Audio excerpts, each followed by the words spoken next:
You're finally ready to focus on yourself, to fully embrace your next chapter, and then life throws you a curveball. Family needs arise, priorities shift, and your goals and priorities take a backseat again. How do you support your loved ones while not losing yourself in the process? That's what we're going to dive into today.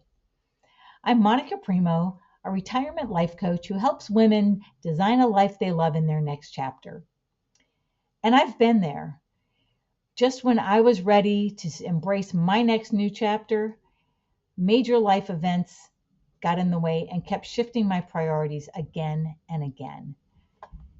So today I'll share my personal experience, the lessons that I learned, and boundaries that you can set to help you support the ones that you love and not lose yourself in the process. My husband and I had just returned from our first year of retirement. We traveled through Europe, and as fabulous as that was, I was ready to embark on my next adventure, which was starting my own business. But over the next 15 months, life had other plans.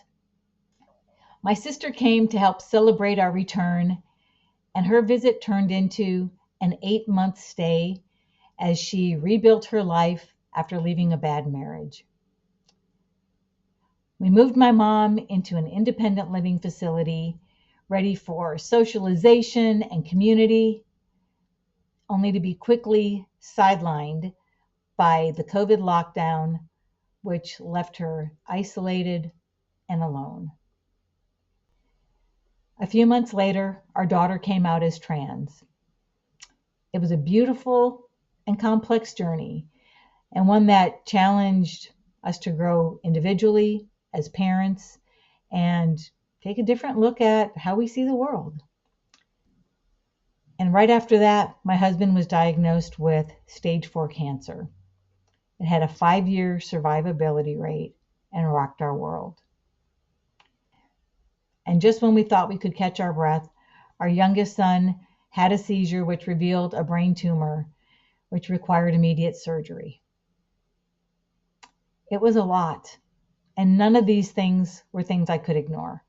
They were important, they were major, they were urgent, and they were happening to the people that I loved the most. And through it all, I had to be there to support them. They were part of my story, my values, what mattered most to me. Here's what I learned. First, when you live in alignment with your values and goals, making these shifts is easy. You're focusing on what matters most. And for me, that was my family. My business could come at another time. But right now, their needs were urgent, important, and worth the shift. Second, be grateful that you have the flexibility in retirement to be there for the people that need you.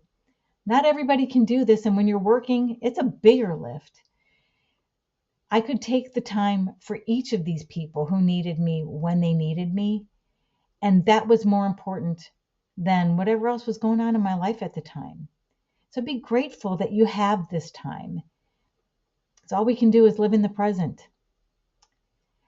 Third, I believe in giving generously, but I only offer what I'm actually willing to do. In this case, my sister had offered me a place to land after I left Wisconsin and was looking for a job after college. Now it was time for me to be there to give her a place to land as she rebuilt her life after leaving her marriage. I wasn't willing for her to live in permanently, but I was willing to give her a place to land and regroup. Fourth, your self-care is non-negotiable during crisis times. I had good self-practices. Taking a walk every day, getting out in nature, walking by the lake, meditating, journaling, eating healthy, setting boundaries, getting sleep. All of those practices helped me to be there repeatedly as one thing after another shook my life during this time. And fifth, modeling these self-care practices to the people that I was helping helped them too. I shared my practices of meditating, journaling, eating, setting boundaries, encouraging good sleep to help them take control over things that were out of control in their own lives. It empowered them to do what they could to make their lives better when things seemed to be in chaos around them. And it kept me from micromanaging them and taking responsibility for things that's not my responsibility. They need to take care of themselves first, too. So, to recap, here are the 5 things you can do. 1, live in alignment with your values and goals. 2, be grateful that you have the time and flexibility to be there for your loved ones. 3, give generously, but only offer what you're really willing to do. 4, take care of yourself. It's non-negotiable during times like this. And 5th, model this self-care to others so that they can take care of themselves too. So I'm curious, have you ever put your life on hold for someone else's needs? Drop a comment and share.